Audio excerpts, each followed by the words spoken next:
Welcome to Tuesday Tidbits with Phyllis. Do you know anybody or have an older parent or loved one? If so, have you had the important conversations or made important preparations if something happens? We all plan for uncertainty, even if we don't think so. If we drive, we carry car insurance, of course, hoping that we won't be in an accident.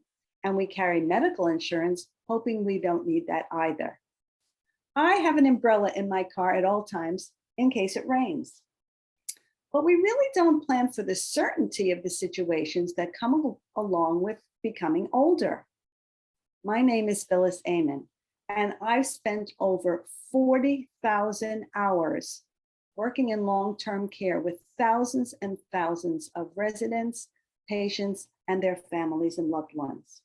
I've seen firsthand what happens when people don't have a plan in place.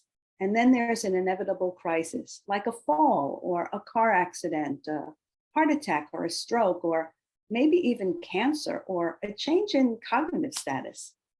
Your loved one winds up in the hospital, and before you know it, the hospital is telling you that your loved one is going to be transferred, sometimes only in a day or two. Actually, you're lucky if you find out that you have a day or two's notice. Most of the time, this means having to receive rehabilitation in a short-term rehabilitation unit in a nursing home. So there's usually little or no time to prepare for this. You're truly in crisis mode, and certainly you can't make the best decisions when you're in a crisis. You likely can't even think straight. You're worried about your loved one. Will they get better? Will they be like they were before? What changes, if anything, will they be left with?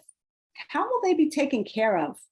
My best suggestion is to start looking at this situation and having a plan in place before you need it.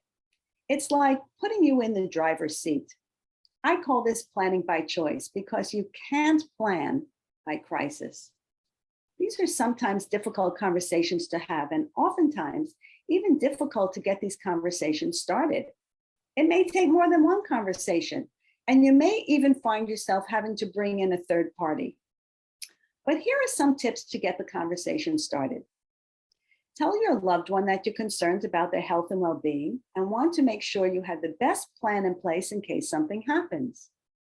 Or tell your loved one you're a team and together you'll come up with the best plan in case something happens, so that a plan that you'll both be comfortable with. Or tell your loved one it's nothing that has to be decided at the moment, but it's just a way to start the conversation and look at different options. That's today's Tuesday's tidbit. Tune in next Tuesday for another tidbit about caring for your loved ones. You can download my book, Dignity and Respect, Are Our Aging Parents Getting What They Deserve, at www.freeagingparentbook.com. You'll be able to get the free download there. See you next week.